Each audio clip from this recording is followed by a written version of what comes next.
Carlo আনচেলত্তির সাথে থাকছে Ricardo কাকা, সহকারী কোচ হিসেবে একজনকে চাইছেন ডন কার্লো আনচেলত্তি।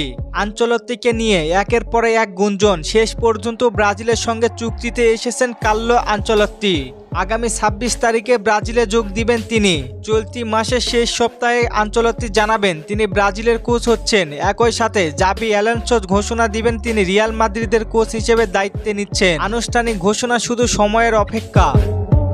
মে মাসের ২৬ তারিখে ব্রাজিল দল ঘোষণা হবে। সবকিছু ঠিকঠাক থাকলে কার্লো আনচেলত্তির অধীনে দল ঘোষণা হবে। কার্লো আনচেলত্তি ব্রাজিলের একজন সহকারী কোচ চেয়েছেন, সেই তালিকায় সবার উপরে নাম আছেন কাকার। কাকা ইতিমধ্যে কোচিং ক্যারিয়ারে তার নাম লিখিয়েছেন। ব্রাজিল প্লেয়ার নির্বাচনের ভূমিকায় দায়িত্ব থাকতে পারেন তিনি।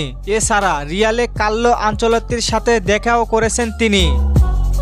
কাকা রিয়ালে গিয়েছেন এইটা সত্যি, কারণ জুড বেলিংহামের সঙ্গে দেখা করেছেন কাকা। সব মিলিয়ে নতুন রূপে ব্রাজিলকে দেখতে পারবো আমরা। কার্লো আনচেলত্তির ছেলেকে নিয়োগ দিতে চাচ্ছিল সিবিএফ, কিন্তু আনচেলত্তি নিজেই চান না তার ছেলেকে এখানে আসুক। ব্রাজিল ভক্তদের মাঝে আরেকটি গুড নিউজ রয়েছে, কার্লো আনচেলত্তির অধীনে আরও কয়েকটি প্রীতি ম্যাচ আয়োজন করবে ব্রাজিল ফুটবল ফেডারেশন। এতে করে বিশ্বকাপে ব্রাজিল দল ভালো পারফরমেন্স করতে পারবে, নিজেদের দুর্বল জায়গাগুলো খুঁজে বের করতেও পারবে।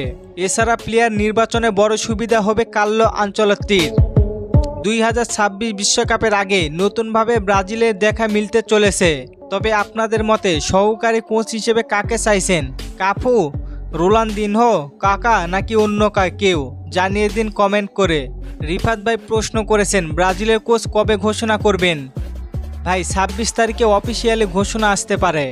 বিশাল ভাই প্রশ্ন করেছেন অ্যান্থনি কি জাতীয় দলে ফিরবে? ভাই অ্যান্থনি যে ফর্মে আছে অবশ্যই ফিরবেন জাতীয় দলে। স্বাধীন ভাই প্রশ্ন করেছেন নেইমার আবার কবে মাঠে নামবে? ভাই অফিসিয়ালি ভাবে জানানো হয়নি এখনো। ধন্যবাদ সবাইকে প্রশ্ন করার জন্য। আর ফুটবলকে নিয়ে নতুন কোনো প্রশ্ন থাকলে করতে পারেন, পরবর্তী ভিডিওতে রিপ্লাই করব। ধন্যবাদ।